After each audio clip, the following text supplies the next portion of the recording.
Autism is a developmental disorder, and kids who have autism, their brains kind of work differently. They see the world differently, they understand things differently. It's a neurological disability. It's in the brain, and there's just this one part of it that functions very differently from the rest, which kind of sets the foundation for how a lot of autistic people are different from everybody else. A hallmark of autism is that for a lot of kids and people on the spectrum, they do have a hard time making connections. They have a hard time understanding social cues. So there's a range of kids who are autistic, from kids who are nonverbal and who can't communicate verbally, and also kids on a higher level who you might not even know until you start talking with them and start trying to have a conversation. You might think, something's off.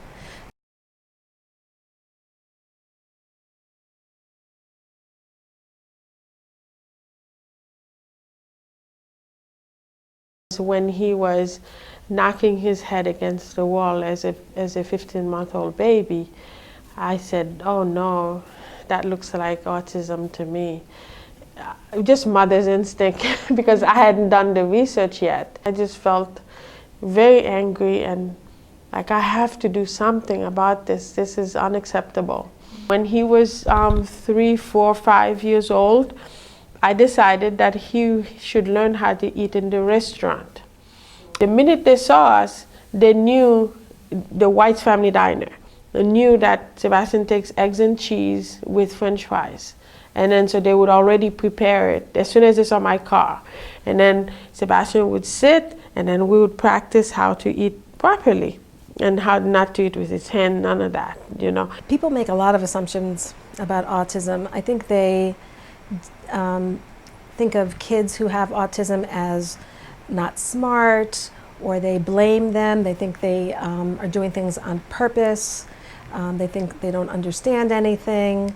I think there's a lot of stigmatism and a lot of stereotypes that people make a lot of assumptions. And that's one of the biggest issues for kids who have autism, is that they don't want to be judged by that label. Another flaw I face is carrying out a clear, logical, appropriate conversation with peers, because sometimes I talk about things that maybe they're not comfortable with, or stuff that's, maybe not age appropriate. I must say now, at 18 years old, he's fantastic. And so now I look at him and I say, oh my God. And then I remember the past, and then maybe I start to cry a little bit, because it was one hell of a fight to get him to where he is now. Ludlow is fantastic. Oh, I can't say enough good things. Ludlow has eased my mind by, first of all, they humor me a lot.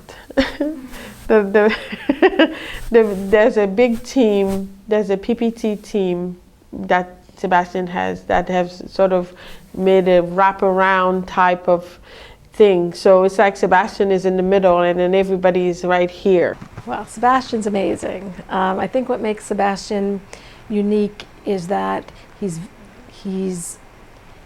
very bright, he's very thoughtful, he has a lot of self-awareness, he knows who he is, he asks questions, he's open, he wants to understand himself. And also I think, again, he's not a stereo, he defies stereotypes in that. The truth is, I'm curious, like Curious George. I like meeting people when I can and getting to know them, and if, depending on what can happen, possibly be their friend. Sebastian's biggest feat for overcoming autism is managing to really stand up, rise to the expectation of teachers. The teachers here are fantastic. They are more than fantastic. They set standards not only for the regular kids, but they set a high standard for Sebastian as well. People need to treat people with autism with respect and get to know them. He's an honest person, he's a hardworking person, and he's made so many strides, and I'm really proud of him. What I could tell you about Sebastian is he is the light of my life. When you're around Sebastian, he lets you put life into perspective in a very different way. Like, what's the big deal about being different? He's the reason I breathe. He's my life. And also, just remember one thing, autism does not define a person. Their behavior and their character defines who they are.